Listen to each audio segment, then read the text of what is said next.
Here. No, I'm not a writer. Okay.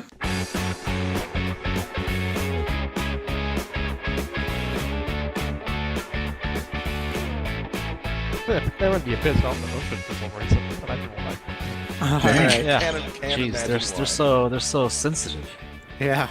All right. So before we derail too much, welcome back to the SCRS podcast. This is episode number 13, and I know this is an episode that from day one, when Spectre and I sat down and decided that we wanted to try and do this and fill kind of a void that was out there, that him getting the Chieftain on was probably in the top 2 or 3 ideas we had pretty early on, because, you know, he's kind of a history buff when it comes to the ships and stuff like that. So today we've got the Chieftain on, and we have Q coming back to be his handler, I'm assuming, right, Q?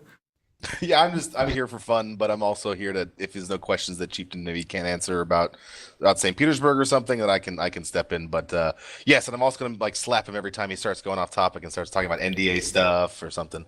I never paid much attention to NDA. I did get slapped down once for releasing pictures of the Chieftain tank, and Moshe didn't like that. But outside of that, I've generally not been behaving myself. No, yeah, I think that was the only one time. Oh, I think the one time you were streaming and I was sitting behind you and I was looking at something NDA. And then that was on stream, and I think was it Kevin that freaked out because he was watching the stream and saw you. I don't know. That was the only other time I really remember. Excellent. It's really an NDA breach if it's our own stuff. Oh well. Yeah. Yeah, I think it might be. I don't know. I'll get that brief later, right? But all right, well, let's get into it. The Chieftain is here with us. If you could just kind of give us your background, your whole story. We're really interested in, you know, where someone comes from. It gives us a good perspective on their take on the game. So, All right, I was born of humble yet reasonably well-to-do parents back about 41 years ago. People do not believe me. I was actually born in San Francisco, California, which tends to throw people because they say I have a bit of an accent. I do not actually have an accent. It's all you guys speak funny.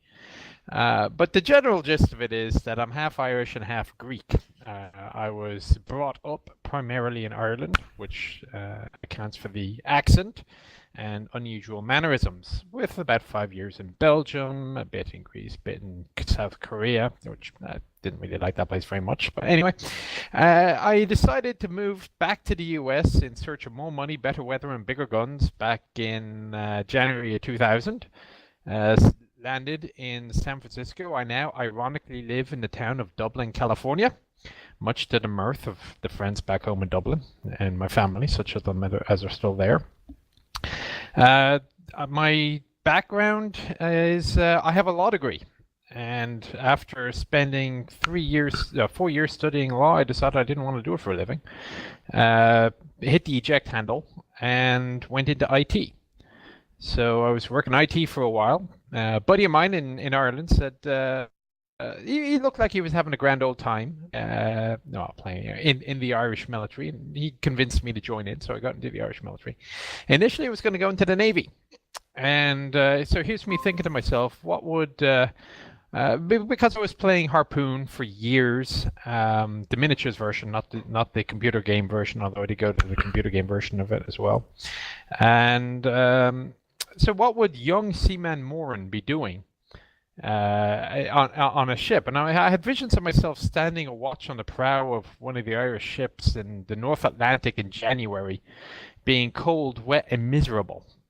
So I figured, well, this doesn't really sound like a lot of fun, so I decided to go into the army instead, where I ended up being cold, wet, and miserable in the forest instead of on the ship.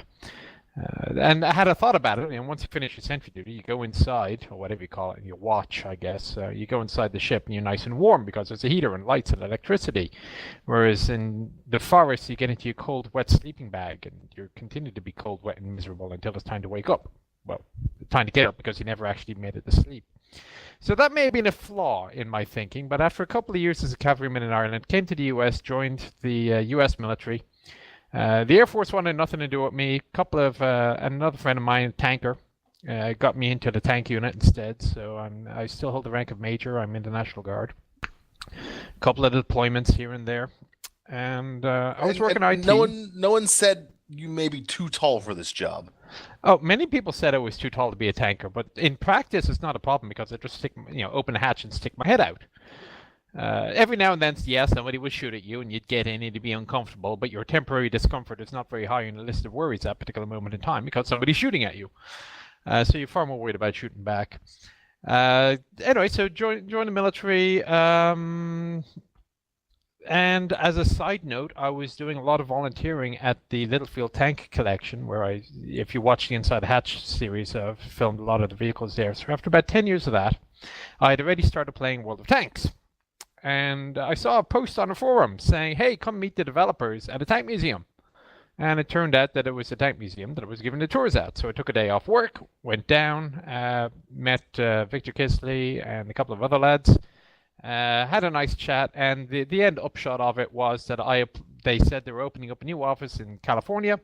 I asked if they were hiring. They said yes. I sent them my CV. I applied for an IT position, and I got what Victor officially titled Tank God, which unfortunately they haven't let me put onto my business cards yet, although I've been trying for 5 years.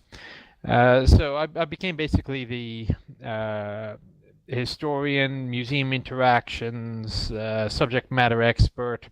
People know me for doing the videos and writing articles. I actually do a little bit more than that. But for public perception, I guess, I'm the guy that knows more about tanks than anybody has a reasonable right to know. And I am not too bad at the floaty things.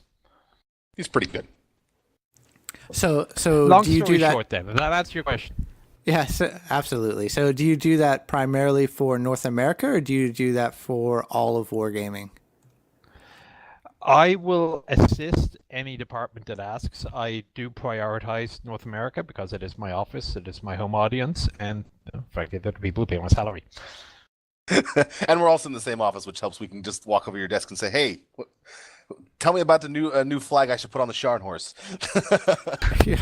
So maybe you guys could kind of talk to us about how that construct is set up within wargaming, since you said you primarily help the North America office, but ultimately the game in the end belongs all in one place, right? So what does that process look like when you're either soliciting input, or do you influence game design, or do you answer mail or questions about historical accuracy, or what does that job description really entail? Well, with respect to the ships, historical accuracy isn't as big a deal. I mean, I'm sure people have figured out that the ships actually do about 200 miles an hour. The torpedoes have ridiculous ranges and so on and so forth. The way the environment is generally set up is that there is a central, in Minsk, or somewhere in the former Soviet Union anyway, there is a central history research group. And they belong basically, they report to headquarters. And their function is to obtain from any sources possible the information that is required by the developers, or the video team, or if they're doing historical documentaries or what have you.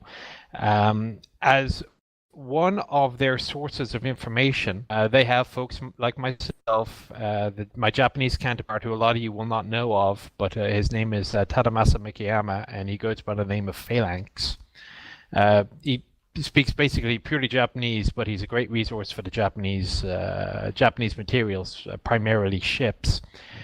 And there's, of course, Richard Cutland, the Challenger, over in the European office. So we have contacts within our own regional areas, or if the necessity provides, we'll just physically go to an archive and do some digging. There is more than that, though. So the St. Petersburg office have their own history team, which is aimed purely at the ships. I believe it's a 3-man team, if I recall correctly. Yeah, I think they may have expanded to 4 people, but yeah, it's a couple guys. So they will do a lot of independent digging and ask maybe the central team for help. There is a further research team located in Austin, and they also do a lot of traveling around to archives, and their focus, unlike mine, which is more of a public perception, their focus is purely internal.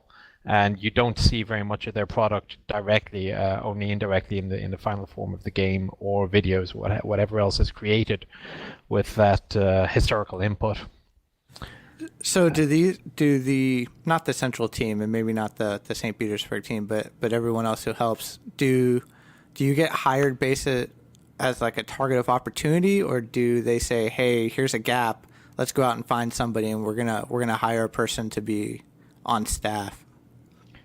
Excuse me. Pretty much like any other job, there is a perceived need first, and then you open up the job requisition and say, okay, look, we need this guy. We can, we have the budget, or we don't. The whole analysis like you would hire any other employee in any company. And every now and then, such positions do open up. There was one in the Seattle office, for example, which was filled only, I think, 2 months ago. But it was on the Wargaming site. It was wargaming.com/careers, or I believe is the actual website. Probably, I can't remember. Yeah, I think you're right. We can look at it. Suffice to say, if you go onto Google and you type in Wargaming careers, you'll probably find our website, and such jobs are very rarely, but they are advertised on that site like any other job. It just happens that it's not a particularly high demand, for vacancies. Those of us who are in the positions are quite happy, and we're not going anywhere. Yeah. So what was the last thing, if it's possible, the last thing you're allowed to talk about possible, that the mothership really reached out to you and said, hey, we need you to go track this down for us. We want you to go to this place and get us this information? Well, the last one I got from central office was actually tank related. I have got an outstanding request that next time I go back to the National Archives in DC area, it's not a time sensitive one, but it's a case of, hey, next time you're there for whatever reason, go check out the following in the ship section. And it has to be said that the naval records in the American National Archives are far better than the tank records. If you've ever read my article on the matter, the tank records are basically a shotgun. You've no idea what you're going to get when you open up a box. Whereas the Navy archives are all on microfilm down to the nth detail. I mean, I could go to the microfilm. I could get the plans for BB-35 Texas, hand those plans to a machine shop, equivalent, and say, follow these plans, and they would be able to build me another battleship. They are that well preserved, and there's that much information out there. We did have a visit from the St. Petersburg crowd a while back, and I showed him around the archives, and he's digging into, oh yes, I found the operator's manual for the fire direction system for the dual 5-inch gun in the anti-air mode.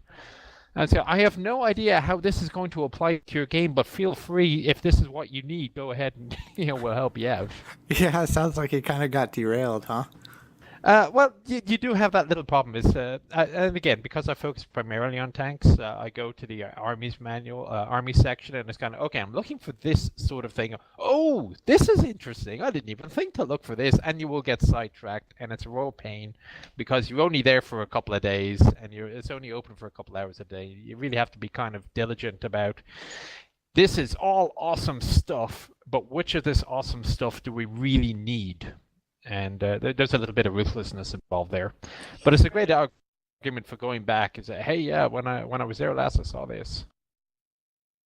Well, can you kind of pick out something where they've asked you to look up and trace it for us from the time you gave them the answer to it actually making it into the game, and what changes it kind of did along that path from what you said it was to what it should have been to how it ended up? I could talk a little bit to the kind of the dev side of things on that. I know, one of the recent ones, I think I just sent you an image of one of my Twitters that I sent when I was going over the St. Petersburg office. They do constantly ask us for more and more information, but and for about all kinds of ships. But I'm trying to think of like a really specific one. I know there was a bunch in Alpha that there was some concerns about. That there was the models weren't quite right and the towers weren't right, and we changed those around.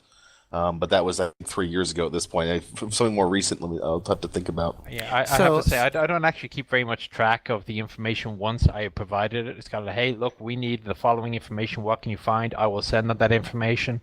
What they do with it happens. I don't have the time to keep track of it. I'll see the final product in the end. So how it gets from A to B once I give it to them, like the American Archives, for example, actually have some pretty good plans of the German warships, the German battleships.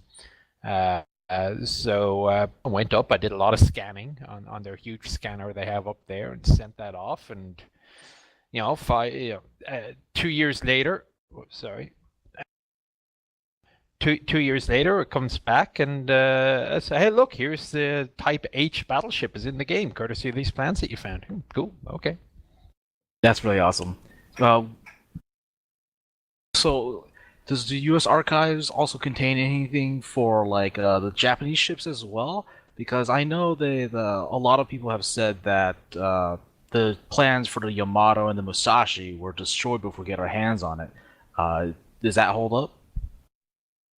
Yes. There are some captured plans, but they are certainly not in the cartography section, which is where the big useful plans are, the ones that are on blueprint paper 8 feet long by 4 wide.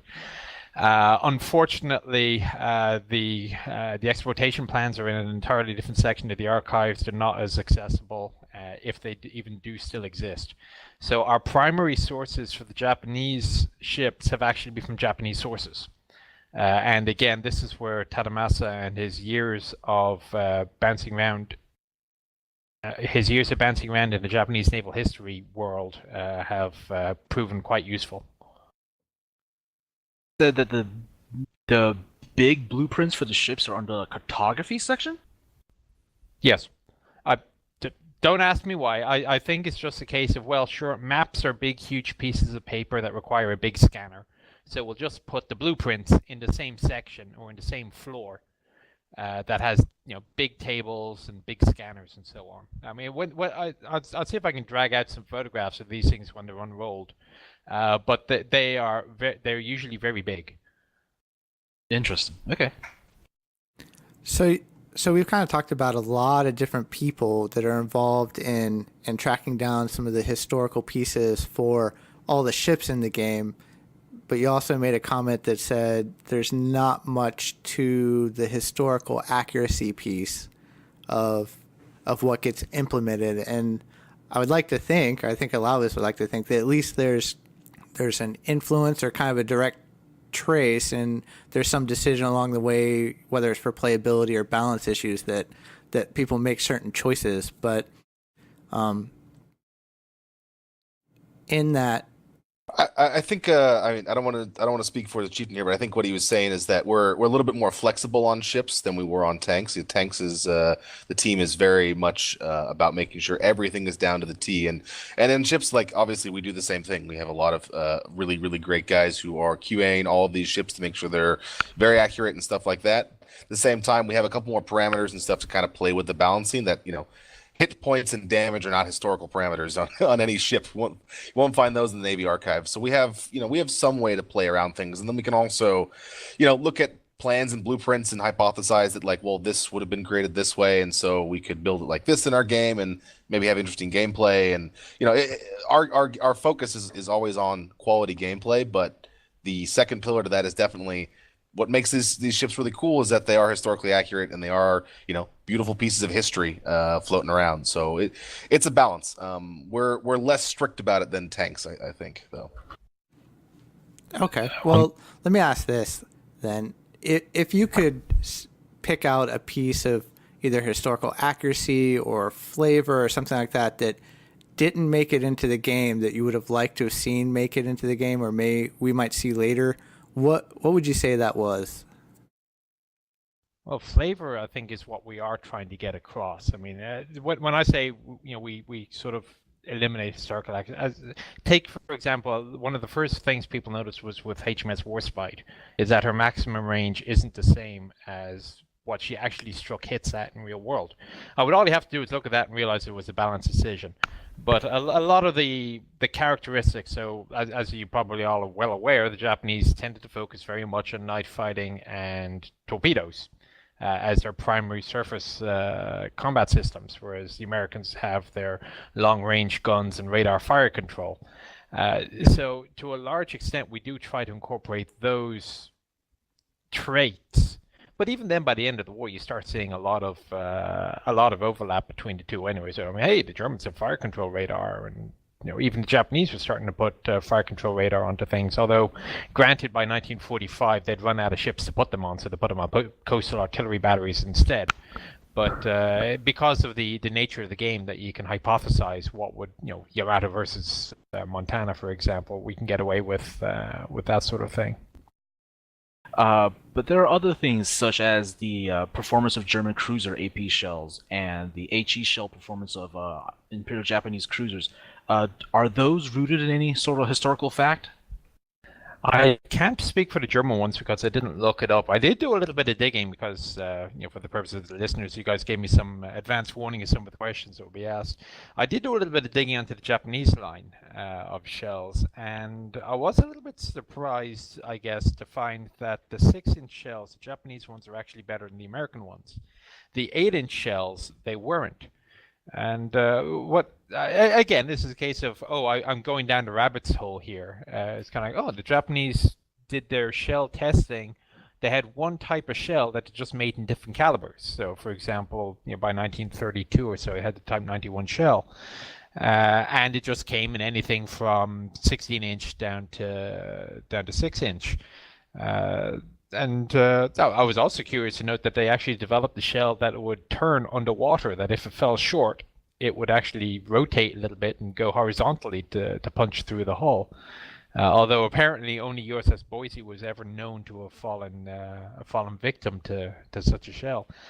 But in terms of simply, let's say muzzle velocity and shell arc, I would say the Japanese 6-incher seems to be substantially better than the American 6-incher in real life.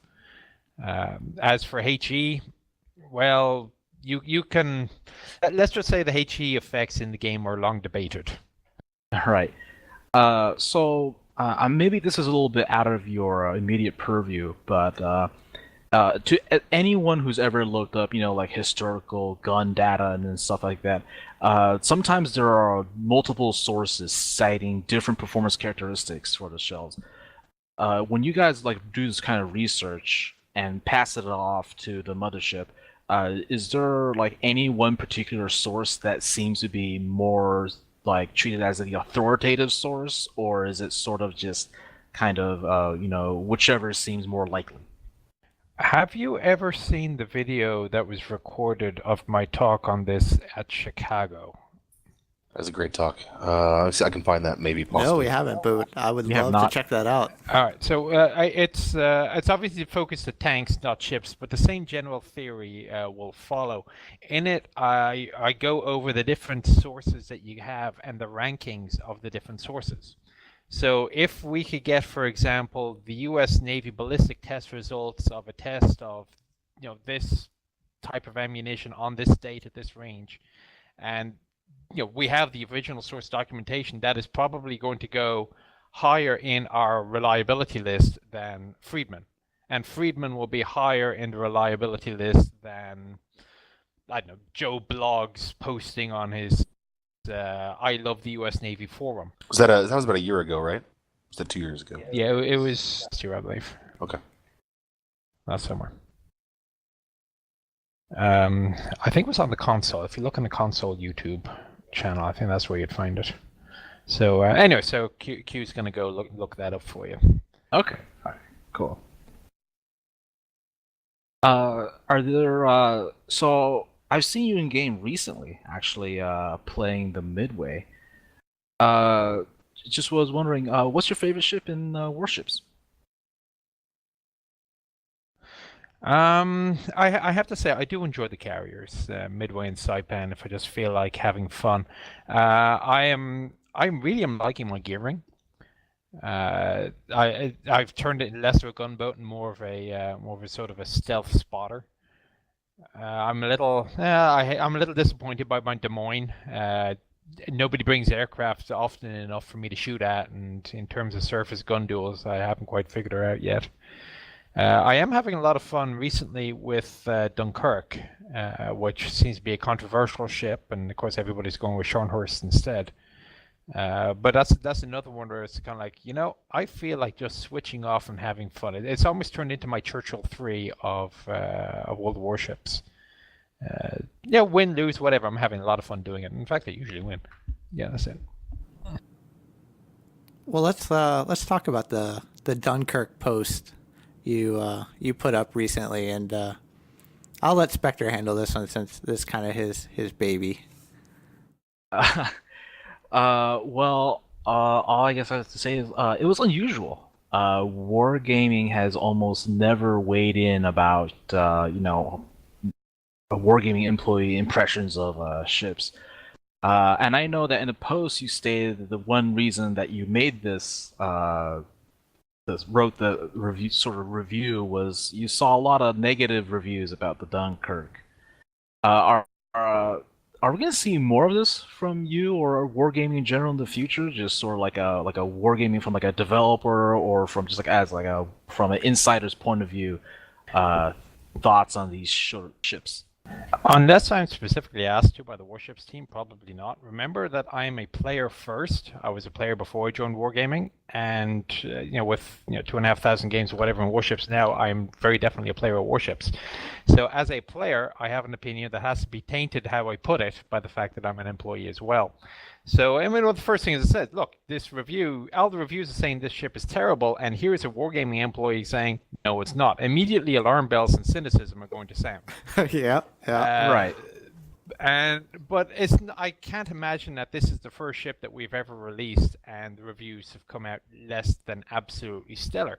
And we haven't mentioned them. It just happens that I was playing Dunkirk. I enjoy Dunkirk. I do well in Dunkirk. And as I say, I've seen exactly the same thing with some of the tanks as well, specifically the M103, which is easily my best tank, but most people don't like it. And if you look at the reviews that people will put of the M103 compared to the E75, compared to Conqueror or whatever, if it wasn't a researchable tank that you had to go through to get to the E5, nobody would choose that tank either. So it's a sort of a sore spot for me. It's kind of like, look, this is a ship that can be fun if it suits the playstyle. And I just want to get people to think, is this a ship that might suit your playstyle as opposed to simply taking the reviewers at face value and saying, no, this ship doesn't work so much. So as for will there be future such posts, I'm not planning on it, unless there is actually demand for, hey, the Chieftain reviews this ship. And I haven't seen any such demand. This really is just a case of a once-off. This is me posting my opinion, and take it or leave it as you like. So my understanding is that Dunkirk is going to come out as a premium. And do you think that the fact that whether or not you did the review as a player, not a wargaming employee, about a premium ship, causes a little bit more consternation among people when they read it like that without knowing why or how you wrote that initially? Well, quite possibly, but does that detract from my arguments made in the post? Is that rhetorical? I think I mean it's we are upfront with our how we are with our ships, and some of them are great, some of them are not so great. We don't make every ship to be the top premium ship that's going to define the entire line or anything like that. And so I think in some cases, ships like, Krasny Kareem was one that I know recently people felt was not a great ship either. But the comparisons where it's like, well, it's not as good as the Murmansk. It's like, okay, well, you've taken the top ship in our game, for that tier and that class and said like, well, it's not as good as that. And it's like, yeah, understandable. But like, in the overall, like I have a lot of fun, with both Dunkirk, Sharn. I think they're solid ships. I play all of them and I give feedback to the dev team. I work very, very closely with them on balance. Me and Cal work on the super test, and we work very closely to make sure that they fit the kind of goals we're going for with each ship. And it's a delicate thing, and so we give it to our influencers to kind of help be our echo our voice about it as well. I mean, those guys are going to give their honest opinions, but we're giving it them to tell the community, here's what this ship is. You should don't expect something besides what they're telling you. And so I think in general we just want to be honest with like what our ships are, and from our side, I mean, maybe if the Chieftain's not doing it, something we've been thinking about doing is following along with the sort of tank style of when they're launching premium tanks, is having a video that kind of describes like our thoughts on it and maybe like why you should buy it, maybe why you shouldn't buy it, and things like that. And so it's something we think about constantly. But it's hard because as you said, like we are working employees, and so it's anything we say about a ship is immediately met with a lot of cynicism. And well, of course they're just trying to make money off us, so they'll say whatever. But like I think if you follow us for long enough, you'll see that we're pretty honest when things are good and when things are bad, and we're not going to try and say like you should buy this really great ship when it's when it's not a great ship. So Well, Here's the thing. I'm also trying to put my money where my mouth is. So if you have a look at that post, I've edited it since because I played 3 more games than the Dunkirk, and I put up the screenshots for the 3 results. 2 were great and 1 we're middle. not so great. Yeah. And it's because look, these are my and I haven't played it. It's probably going to be very simple for somebody to prove that I played a game and I didn't put the screenshot up because I just, if they see my name and they record it. So I mean, regardless of my arguments, I think make sense, regardless of if I'm an employee or not. And the screenshots of how well I've done in the game or how badly I've done in the game, you can't argue that I did that because I was an employee, other than the fact that I happen to have access to the Dunkirk in the first place. So it's kind of. I encourage, and I say this with my tanks talks as well, I encourage people not to take me at face value, but to at least use it as a source of questioning and to do your own independent research. For what it's worth, I happen to think that I think it would be helpful if there were sort of like a wargaming source to sort of sometimes talk us through some of these more unique ships that gets put on the premium shop. And in particular with like the Dunkirk, and even to an extent the Scharnhorst, which was released, on the outset they're labeled as battleships, but the playstyle that you would need to succeed with these ships, obviously, is very different from your typical battleship engagement. I've only played the Scharnhorst because that's what's been available so far, but the Scharnhorst with its 11-inch guns can't really, fight toe-to-toe with other battleships unless they're within torpedo range. Why would you want to? Well, right. So well, okay, where here's is the it thing, written though, like for a lot of that players the role who of a buy battleship the is to ship, shoot battleships? Say that again? Where is it written that the role of a battleship is to shoot battleships? It's not written anywhere. However, if you played through the Japanese battleship line, if you played through the American battleship line, both of those ships are perfectly capable of going toe-to-toe with its other counterparts. Agreed. Right? But we have to think that these are more like battle cruisers, as you mentioned. So they are a different style of gameplay. But I think a lot of our classes have that. You look at destroyers. There are gunboat destroyers. There are torpedo destroyers. Cruisers, there's a lot of variety as well. I think like adding more variety to battleships is a positive thing. I'm not saying it's a negative thing, but like that's sort of the point I'm trying to make. Like it would be interesting if we had like a wargaming video sort of explaining that, hey, these may be called battleships, but they're more like battle cruisers, and you need to play them slightly differently. Yeah, I think that's something we want to get better at, and I try, and it's part of why I do this Q&As for each of the patches, because I want to try to address those questions around patch, because a lot of this comes up around a patch. But yeah, maybe that's something we should do around like premium ships as well or something. It's a hot topic of discussion of how hard and heavy we should talk about them, or how much we should just kind of put them out there and let people decide for themselves. It's you can go both ways, and we're just trying to be delicate. But I think it's a cool idea to maybe give people a little bit more of what we're thinking when we release this ship. I mean, like some sort of guidance, right? Because in fairness when the to game the community, I'm sorry, but the community contributors, I think, generally do a good job of this already. And they do a great job. For the most I think Dunkirk was a bit of an exception. If you look at people reviewing most quirky ships, they'll all say this is quirky and needs to be played differently. Whereas for Dunkirk, what was happening is a lot of people just saying this ship sucks as a battleship, and you got a couple of guys saying, yeah, this ship is fun, but it sucks at the battleship role as they perceived it. So I think that was also why I spoke out on the Dunkirk issue, is that I think on this occasion the community contributors may have missed the point. But usually they do a perfect good job of doing exactly what you described. Now, is it a bad idea for us to do it as well? No, probably not. I mean, again, I've only got so many hours in the day. I don't know about you. But also, is it that's also on us too to make sure that the contributors also know, like, again, what our intentions are with the ship, so they understand, like, oh yeah, the Dunkirk is not meant to be a battleship killing machine. It's it's meant to be more of a cruiser hunter. It's it's got flexibility in certain areas, but it's not the traditional thing. And I think that's on us not only to communicate to the influencers better, but also just I think for us to try and work on it better as well for the portal and our communication channels. Yeah, I think mostly for the community it falls into kind of two places, right? One is the competitive people who say, I want to pick the best ship, I'm going to review ships based and tell you this one is better, hands down, take that one.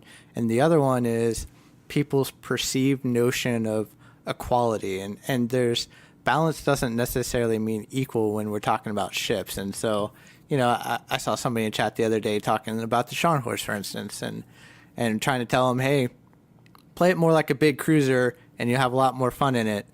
But they couldn't get past the fact that it's matchmakered as a battleship, right? So right now when there's a lot of Scharnhorst out and their rub was, hey, when this ends, the Scharnocalypse ends, and I'm playing this, I'm going to be up against a different unequal ship. And I said, well, that's not really the case, so you shouldn't worry about it. But I don't know. It's that kind of messaging. And so I think Spectre's point was really about the more you get ahead of the cycle and the communication, the less churn, I guess, over some of these misconceptions about what a ship is and isn't might be avoided. But it's not a new argument either, though. I mean, look at the Khabarovsk. The Soviet destroyers, pretty much, I think everybody says play it like a light cruiser. It's a long distance gunboat that cruisers to death at, even other cruisers. So the concept of just because it's got an icon on it is certainly not new to tank players, and it shouldn't be new, I would have thought, to ship players, with the one exception maybe is because this is now a premium ship and not a researchable one. I don't know if that has an effect or not.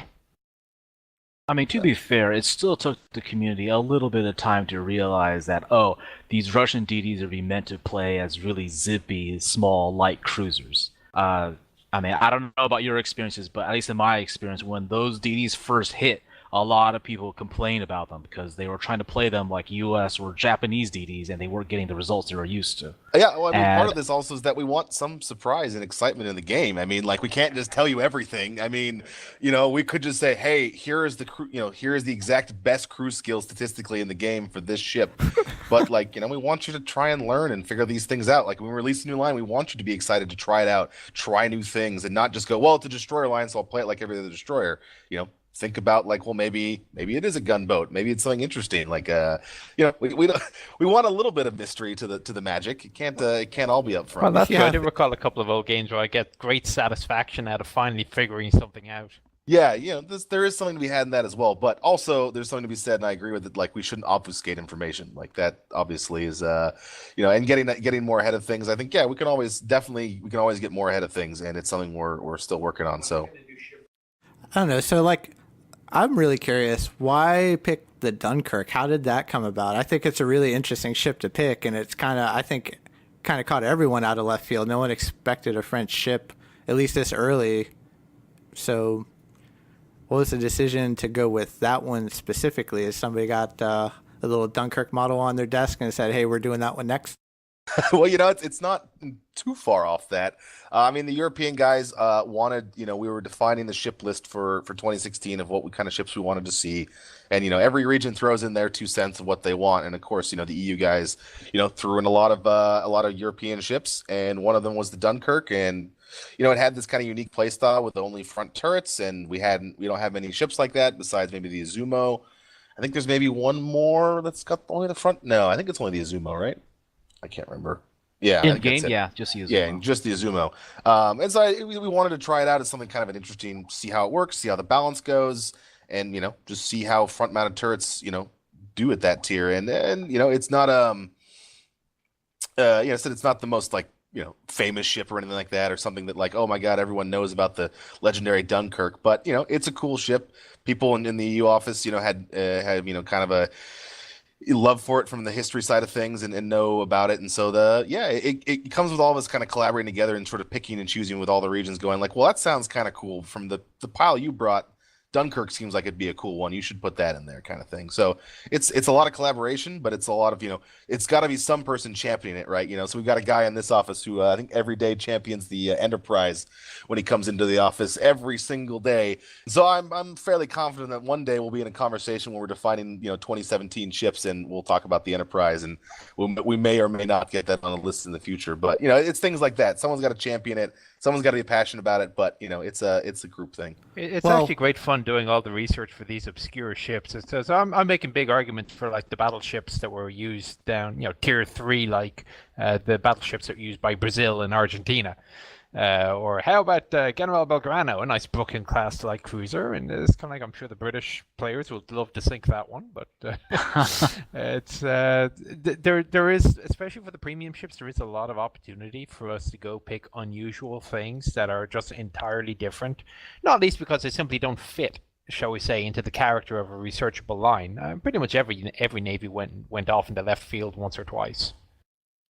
Well, it begs the question, right? What was your vote? What was North America's vote for the 2016 that didn't make it, if you can tell us?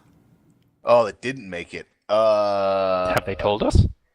Yeah, I have the list right here. I mean, of all the ones I submitted. You can tell us which ones did make it? No, I can't tell. You already seen most of the ones of 2016 that did make it. One second, I'll pull up. Well, just because it didn't make it this year doesn't mean it's not going to come back in next year either. So that's true. Absolutely true. But give me a moment to pull that up, and I'll pull that, and I'll let you guys know. Maybe a couple exciting ones. I mean, in terms of what going forward, like the one I'm really excited about that I know we're still working on, and the gameplay is the thing that's holding us up is Tone. It's very unique. Avian-based cruiser or aviation-based cruiser, I should say, not avian, and.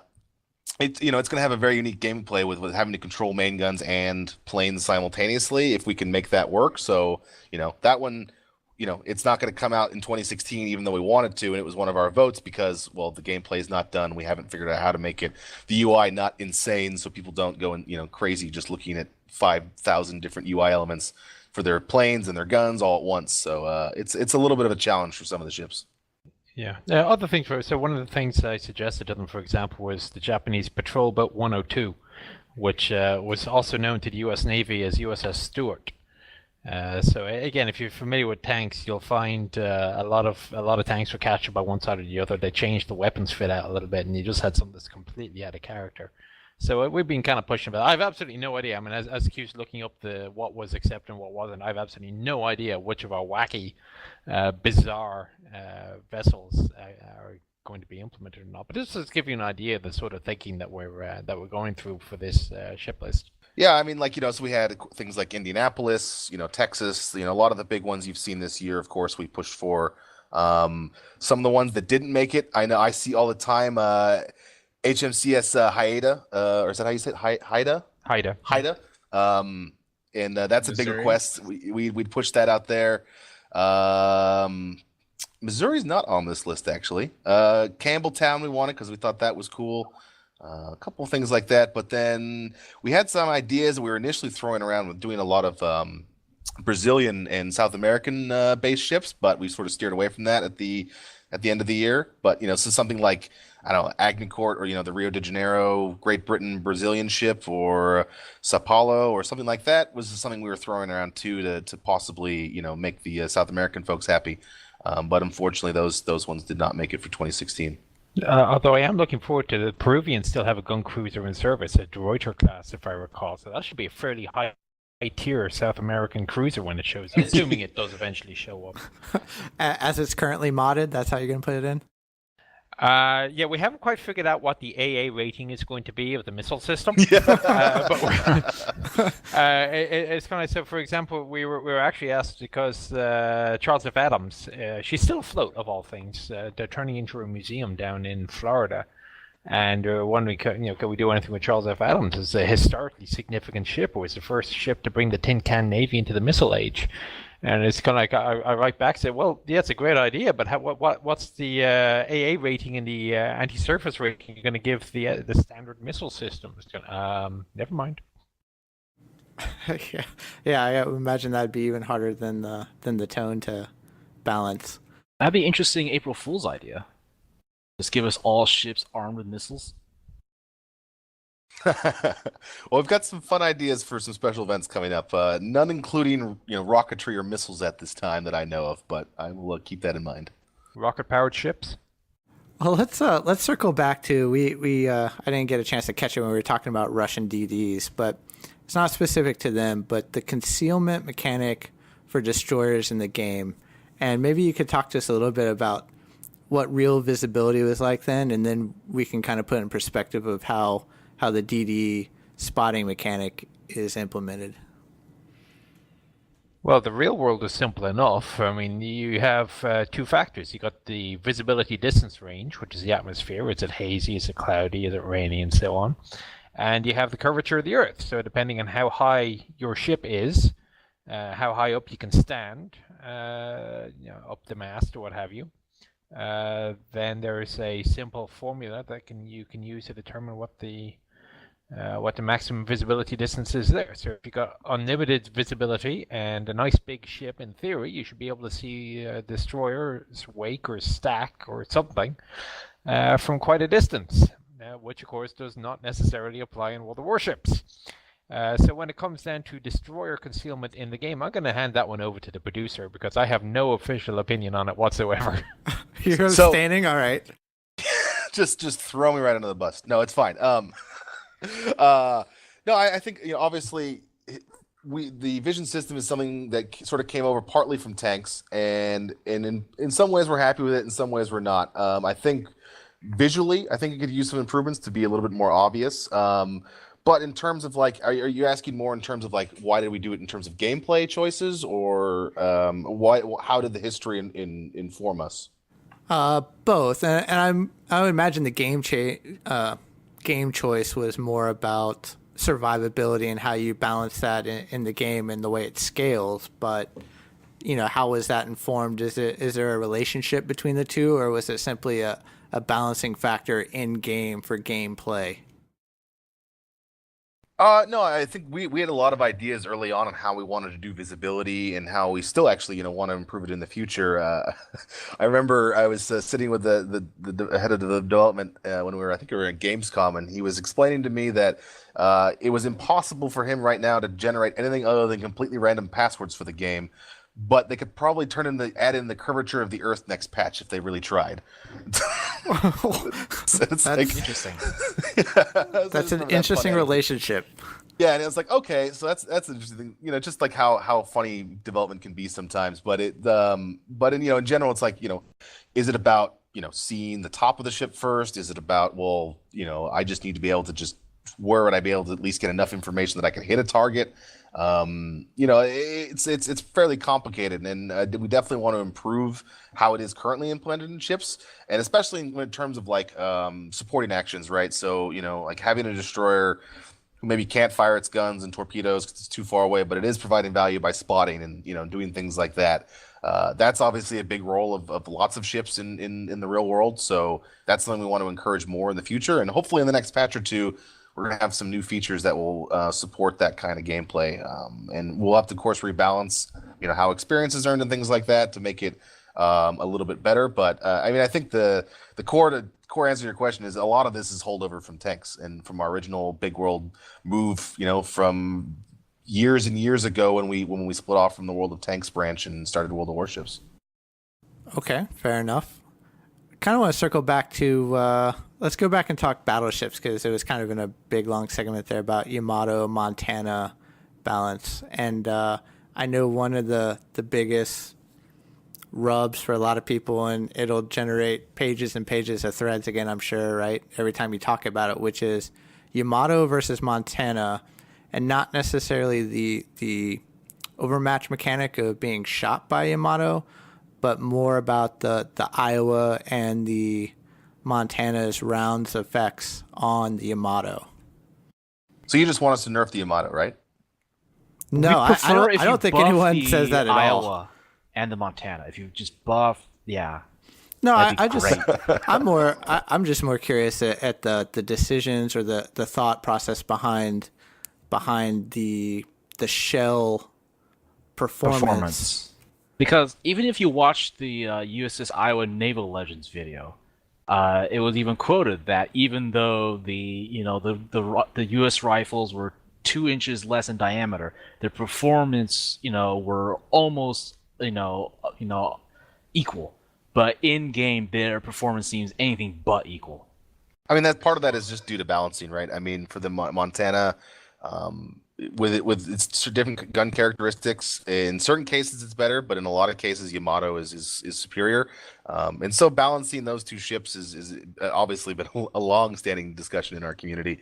And you know, it's probably never going to be done. We're probably always going to be tweaking how those work, how the high tier shells on the Montana versus the Yamatos are different, and how they maybe scaled up a little bit differently compared to the Iowa and their effectiveness. But you know, it's an ongoing thing. I'm just curious when the I think I wargaming have a good answer, unfortunately, that says like, oh, well, hey, we did this because of X. It's you know, it's been a constant balancing, tweaking back and forth between those two ships, and we'll continue to do that for sure. Well, I'm just kind of curious when the wargaming folks have that conversation or argument between them. What is that? What does that sound like? What are the two main arguments, pro and con, either against balancing or not changing, or that they're they're good the way they are? I mean, I think you look at the data and there are a million different conclusions you could make. And you know, some people say like, oh, well, the performance, you know, in this situation, you can see from all of our data that the Montana can perform, you know, in this case much better, and you just have to play it like this. And you know, and so there's an argument a lot about play style, you know, just like with all of our different ships. But you know, I don't think it gets to the point where we're, you know, aggressively arguing with each other, but they do get quite heated when you know, people are trying to get their opinions across. So those are the fun conversations. I will say I don't have a Yamato, but I have discovered that if I'm on the receiving end of a Montana in any ship that I do have, the Montana apparently has no problems with penetration whatsoever. So I wonder if this isn't another example of people pigeonholing, I'm in a Montana, I must go after enemy battleships, as much as, well, is there anything that Montana is better at, such as murdering Des Moines or other cruisers, to allow your aircraft or your destroyers, which are pretty useful against highly unmaneuverable Yamatos. Maybe that's how Montana defeats Yamato. It's the indirect approach. No, you got our people. I'm sure that there are people that will say, no, damn it, I'm in the top of the line American battleship. I want to blow up the top of the line Japanese battleship, and I should be able to do it.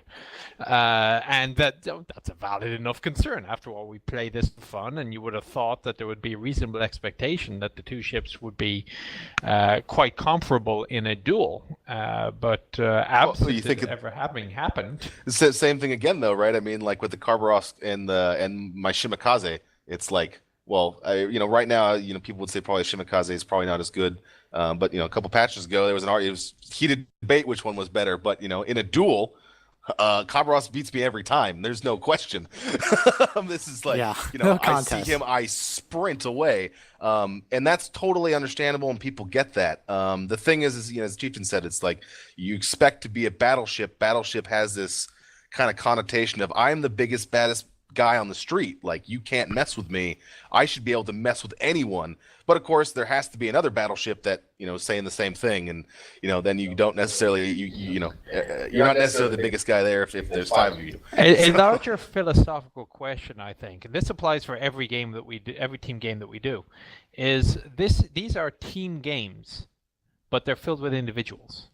So if you want to play this as an individual in a team game, probably you should be at a relative disadvantage to somebody who says, how can my ship affect the chances of the team as a whole, as opposed to simply going, can I kill the biggest thing that I will try to kill the biggest thing that I can.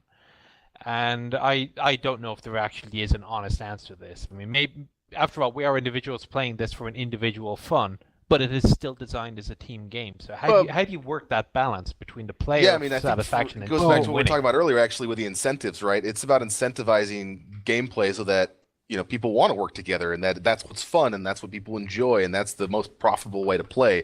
If the most profitable way to play is just to play like you're the only asshole out there and you don't care about anyone else, then that's what everyone's going to do, because that's the most effective thing to do. And so, you know, rebalancing things like spotting and experience gain from, you know, blocking shots or whatever, or being able to, you know, a variety of different support tasks for your team, you know, that I think can encourage a very different mentality in the game, when you're like, oh, I can just help a guy and maybe not, you know, fire my main caliber guns a ton, but I will, you know I'll be rewarded for helping the team out just as much as the guy who is doing a ton of Yeah, damage. by way of example, so let's say you're a you're in Montana, and you have one buddy, and he's a Shimakaze. You're going up against a Yamato and a Des Moines. Is the Montana best going to help win the game by killing the Yamato, or by killing the Des Moines? And that, as I said, it's a question of rewards. Goddamn radar! Kill the Des Moines immediately. Yes. What are the rewards that the battleship player will have for destroying the cruiser and not the battleship? Because if he wins the game, because the Shimakaze can now get within radar range, because the Des Moines is gone, and then torpedo the really big, slow, juicy target, you've won. Job done for your team. And as Q was saying, you got to make that satisfaction rewarding enough that winning as a team also rewards you, the individual. And I suspect a lot of players don't go to that level of analysis. So there's two parts of it. One is that we got to issue the right incentives, and the other is that players have to understand the end target. So valid points. And I don't want to rehash the whole Montana versus Yamato argument here on the podcast because that's been gone over a billion times. But the real rub for a lot of players here is that in that scenario, the Yamato can probably do the same thing. You can say the Montana has that fourth turret and more barrels, but the Yamato has A, more damage, B, better dispersion, and then C, on top of all that, it's got the best Sigma value in the game. And it's just the Montana, you could erase the Des Moines, but if you were in a Yamato, you would have the option of both destroying the Des Moines and the Yamato. But if you're going up against Yamato versus Yamato, all you're doing is you're butting heads, and you got a 50-50 chance, all other things being equal. I don't know about you, but I don't like to fight fair. I'm not going to take on somebody else on equal terms. Well, I mean, again, in that scenario, ideally, no matter if you're in a Montana or a Yamato, you would try to tip the scales in your favor by destroying the Des Moines, is what I'm saying. Agreed. But here's the thing. After you destroy the Des Moines in the Yamato, you're still effective against that Yamato. Whereas the Montana, you either switch to HE or you bounce AP off of his hull all day.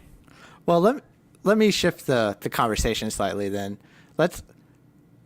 Of all the conversations and all the experience you've had up to this point in the game with balancing and interaction with the community and all of those things, has it or will it impact tomorrow's release of another Tier 10 battleship and how it's dealt with and responded to, and what challenges do you anticipate happening when it's released to the public?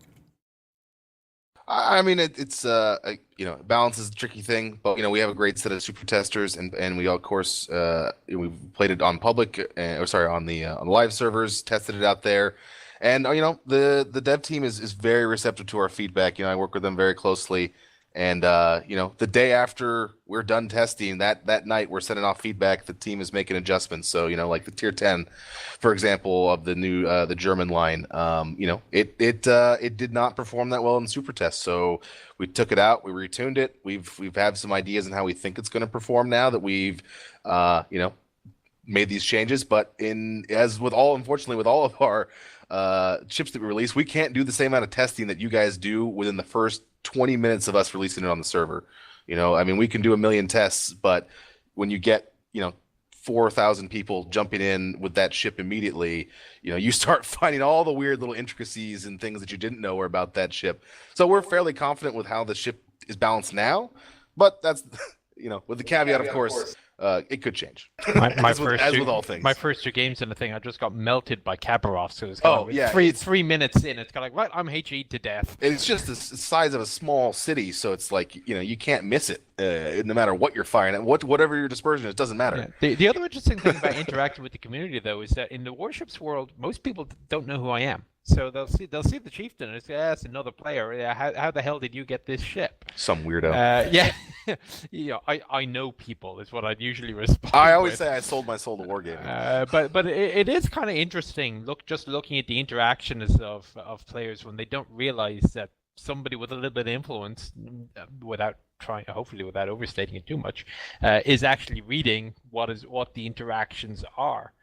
And then every now and then you just find one person being a complete beep and you walk over to the admin staff. They ban this guy. Yeah, but the feedback from the community is really important for us. So I just want to emphasize that because we do read the forum posts and we cull together a pretty big document each week that we send off the dev team every Monday that just says, hey, here are our thoughts. Here's what the community is talking about. Here's what we're frustrated about. Here's what they're frustrated about. All that kind of stuff. And that's the fun part of a live game that's more of a game as a service than a box product you walk into in stores that you buy. It's like this will, we can say that the German battleship will be balanced tomorrow when we release it, but then, in 3 weeks when we release our next patch and something else changes, is that ship still going to be balanced? Like, it's just going to be an ongoing process of love and and sweat and tears. So when you see like those long thread knots that still crop up about Yamato versus Montana, do you even submit that anymore, or is that just like we've already dealt with that? Who cares? No. I mean, every topic that's big, that discussion in particular is that it goes back and forth constantly of what we should do if things are fine now, if they're not fine, and that they get every few patches, they get some adjustments to them, and so no, it's definitely anything that's still a hot topic in our community. We're still saying, hey, this is still an issue. Like, we either need to address it, or we need to, or fix it in the game, or we need to address it on the forums and say, like, hey guys, like this is our thoughts on it. Here's our direction. This is why we're changing or not changing. To a point. Also, you are looking for new arguments. So every now and then a new argument will come up. So I mean, granted, maybe I'll be reading a different forum than you guys, but the big topic that I see is IGN versus USN carrier. Yeah, that's the carrier. That's the top hot topic I see right now that we've been discussing. I mean, honestly, I haven't seen very much about Montana versus Yamato, except for what I would consider almost the Veraboo sort of, or the Kriegaboo. Is that what we're calling them now? I don't know. We don't support that. The Wearaboo? Say again? We don't support that naming convention. Ah, okay. But okay, just call them the fanboys. There you go. It's kind of like this should beat this because it is better and I support it. As opposed to good, what I am seeing for the carrier arguments is I'm actually seeing good reasoned argument as to what is wrong with the carrier play from their perception. And oftentimes good answers as to how to deal with it, as opposed to Montana Yamato, which is quite simply, Montana has good guns, better fire control system, and should win. Tell me I'm wrong. I think this is a crazy idea, I know, but there is we think of a lot of things, but there are things we don't come up with, and there are a ton of good ideas on the forums. Like the players are invested in this game, just as much as we are. And come up with some really interesting solutions to some of the problems. And sometimes I think like the conversation, like especially for the Yamato and Montana one, our conversation veers off in a bit of a different direction because we're looking at data that says one thing, and maybe a handful of the posts say another thing. And we say, well, we can't really basically think of those as legitimate right now because our data is saying it's going the other direction. So what do we do with that sentiment now? And is that legitimate still? And why, you can look at the, the data on in the back end and say, well, clearly X is bigger than Y and that's it. But it's never that simple, unfortunately. Super quick. I have not looked up the answer. What should the two ships, Yamato or Montana, has a higher win rate right now? They're both pretty close, but Yamato is a high, but like a percent. Yeah, percent difference. However, there is over a 10,000 difference in average damage. Well, right. Well, to me, that's one Citadel, right?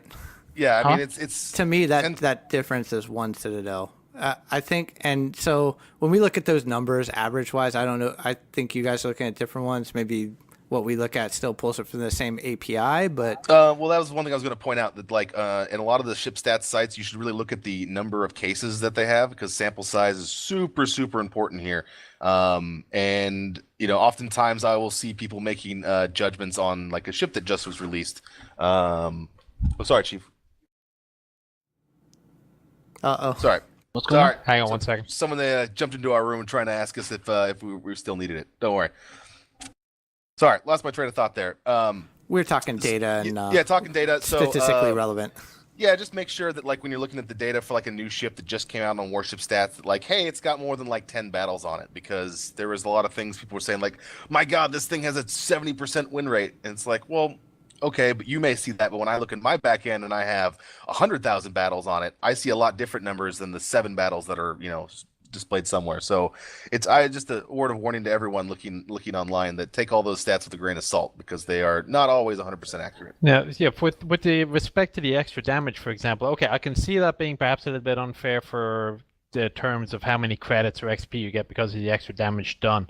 But in terms of actually winning the game, where is that 10,000? So let's say most of these Montana players, again, I haven't analyzed this, but let's say most of these Montana players are actually shooting up cruisers to let destroyers torpedo Yamatos.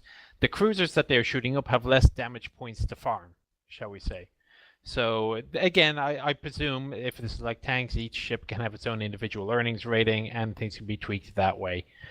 So even if damage remains different, as long as the rewards are comparable, then the job is done, surely. It's a complicated topic. Unfortunately, we are running out of time. Is there any? I know we want to keep talking about this, but is there anything else we should maybe jump into the next few minutes before we have to get out of here? Yeah. You got anything you want to make sure you absolutely get in, Spectre? Actually, we've touched upon like most of the stuff I wanted to talk about, so I'm pretty happy. Okay. Nice. I'm gonna ask you a hard one, and I avoided reading this post just because I didn't want it in my head. But there was a lot of drama over something I think a Russian developer said in reference to U.S. ships and mediocrity and equating that to balance and design in the game. And I was just curious if you had any comments or updates about that. Oh, you talking about this? Is this the comment from like a long time ago, like a year or so ago, or is this a more That's when it recent? started, and then it came back recently with something else he said. And like I said, I didn't want to get into the like 50 pages because I got a lot of stuff to do. But I was really curious about kind of what the backlash is, if any, I or think, how that happens. Honestly, we haven't seen too much of that here. In general, like when you read those Q&As, it's helpful to know Russian because sometimes the subtext gets lost in translation.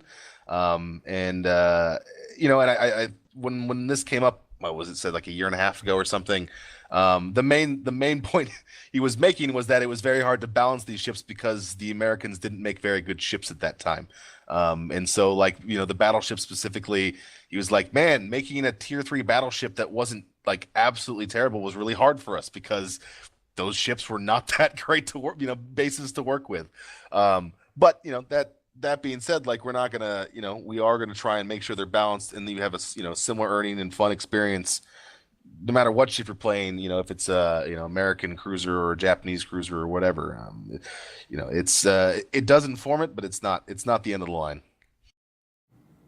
Well, let me ask the Chieftain one kind of thing to leave us with. What line or something that's at least on the drawing board?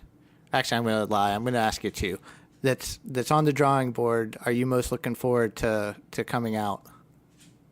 British cruisers. The one, what specifically? That sounds like it's going to be an infinitely hard one to try and balance and pick, especially with the gun types. Oh, I want to Dido. I just want the Atlanta and Atlanta to death. I want the Minotaur. That's what I want. Well, no, not because. So here's me with liking tanks or liking ships, is that my children and I love them all, and I like not so much the characteristics of them as much as what they represent. And when you are talking about World War II era ships, you cannot get anything anything more important, than Royal Navy cruisers because of what their job was over all the globe. I mean, they were the ubiquitous sign of naval power, was the Royal Navy cruiser. Okay, HMS Hood, blah, blah, blah. But in terms of what actually did the legwork, what was doing most of the work around the globe, the British cruisers. And they are the representation and the epitome, I think, of what the ships of the era were supposed to do. So what you're saying is you've done a lot of work on those this year, and they're going to be out by Christmas? I will say that was HMS Belfast was the last ship that I visited to do any work on. Quite recently. I tried to put a Soviet flag on the back to make it come faster, I kid you not, the Imperial War Museum did not like it. They ordered me to delete the video, not just not show it, but to delete the video. Period. Goodness. Oh well. So sorry, guys. You're lucky that's all you got. No British ships in the game ever because we just couldn't get them from overseas. Sorry. All right. Well, I guess one last thought, which is, what is your opinion, Chieftain, on paper ships or conceptual designs and where the line should be drawn between let's make it and let's not make it? Is it necessary? Because unfortunately, when the real world ships are being designed, they weren't thinking in terms of 10 tiers. And the American tank line, this comes up very frequently. So, well, why do we have these fictional tank destroyers, like tier 8? And so, because the Americans realized that these heavy tank destroyers were a stupid idea, and they stopped building them, which is fantastic. But that would stop us at tier 7. And what do you do for 8, 9, and 10? And it's going to be the same in ships. I mean, the German line eventually, God help them if they ever decide they want to do aircraft carriers or Soviet aircraft carriers. I think they got enough for a number of Soviet aircraft carriers. Well, let's face it, we're going to get Soviet aircraft carriers, right? I mean, They're going to that's be going to happen. incredibly powerful. Probably with SSN-12 missiles coming out of the flight deck. That would be Yes. amazing. Yeah, so the tier 10 is Admiral Kuznetsov. Yes. But unfortunately, so the German battleship line, you've got no choice. You pretty much have to have paper ships in order to give them a playable line. And yeah, part of me goes, yeah, I don't like the paper ships, but part of me also realizes that you got no choice. You got to put them in the game. So you think if the line's not complete, that it has to be complete? Is it just a visual thing, or is it? I mean, would it be okay to not have a tier 10 in a line or a tier 9, or even skip a gap? Let's say they come up with ship clan wars. If I was a clan war player and I like the German ships, why should I be denied the ability to play because the Germans never built a tier 10 battleship?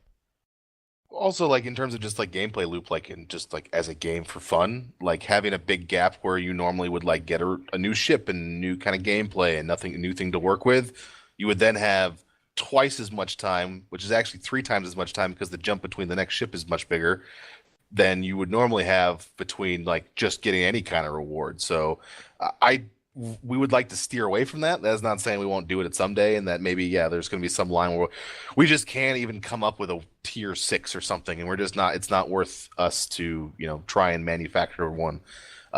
So yeah, maybe one day in the future, but in general, just so it's comfortable to grind up a line, you'd want ships at every tier usually. Are you going to split out battlecruiser lines? Not this year, possibly in the future. Just depends on how many battle cruisers we put in there. If the gameplay is different enough that we feel like it needs to split. Are there really that many battle cruisers out there? No, I'm asking selfishly, right? I don't really care if they get split or not, right? And I've harassed Q about this before, right? The only ship I care about is the USS Alaska. That's the only one I care about.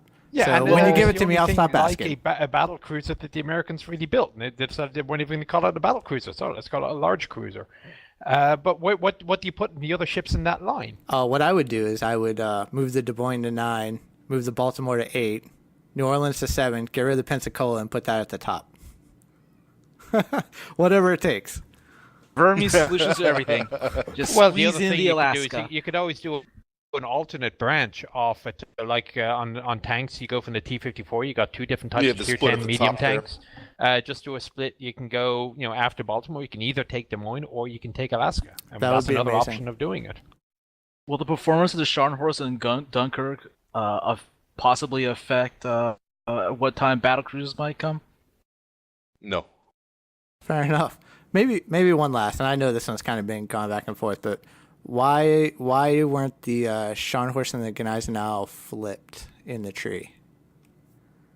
And I know somebody at one point said it was. The reason that the Russians gave was that they couldn't figure out a way of balancing the ship with the real-world weapon system, and they had to give them the proposed upgrade in order to be viable where it was in the tech tree. I have no opinion on the matter myself, not having looked into it, but that is, if I recall correctly, the reason given. Thank you. All right, fair enough. Quick aside. So you mentioned someone in the office constantly petitions for enterprise. Pigeon War. Sorry, what was that? Sorry. How successful is he? Because How I am very successful is invested. He'll get there eventually. One of these days he'll get there. I have to delete that part of the podcast out because it's leaving with that instead of the Alaska. Okay. So. Yeah, deal with it. All right, guys. Unfortunately, I think we're out of time. Is there anything else you want to? Well, last 30 seconds here. I have a couple questions if you guys don't mind. Uh-oh. I got time for one or two, maybe. Insider To my threat. desk, but go on. Yeah. I know that you guys have done community gatherings and all that before with tanks. And Chieftain, I've seen you on top of a tank with your sword. That's the one thing I remember you by. But And do the you hat. think that there are going to be any community gatherings or player gatherings for warships more like not in California? We've got one in Seattle. Like couple the days. 200 odd people we had at HMCS Haida. Yeah, Haida. We went down to we had a gathering in Mobile, and unfortunately 40 people said they'd show up down by USS Alabama. 40 people said they'd show up, and we actually got 100 and something. We had to turn people away. So the lesson here is if you're planning on showing up, tell us you're going to show up. Please. We have the Let's Battle tour. I know is planning to go to also to New York, I believe as well at some point this year. That's so. true. We did Buffalo, where Yep. when we went to visit Little Rock, and I think it's the Sullivans is next to her. So we had a player event in Buffalo because those ships were there. Philadelphia as well. The reason we were in Philadelphia was because USS New Jersey.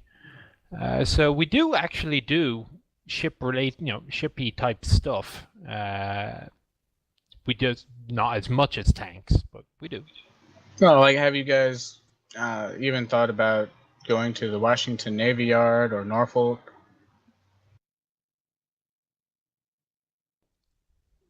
Thought about it, yes. When I was at Washington Navy Yard last, there wasn't a hell of a lot there, truth be told. But no, I wouldn't mind going to Norfolk. I haven't actually been to Wisconsin yet. It's one of the few battle wagons I haven't been to. But again, you've also got the geographic thing. So usually if I'm in the Virginia area, I'm there for the archive, so we do something towards D.C. The one exception was we went down to Richmond. Again, because I was in D.C. and I wanted to go down to Fort Lee. But oftentimes it's as much a matter of a target of opportunity as it is something dead set. So if we're already covering the Virginia area for other things, we're probably not going to do Norfolk specifically. All right. Well, I really appreciate the time, gents. It was a great chat. We've been looking forward to doing this for a long time, and hopefully we'll get to see you next week, Q. Yeah, thanks guys for having us on. Really appreciate it, and we'll set up a time either for next week or the following week when we can do it. All right, good luck, so. All right. Thanks, gents. Great. Thank you. Have a good day, everyone. Thanks, guys. Bye-bye.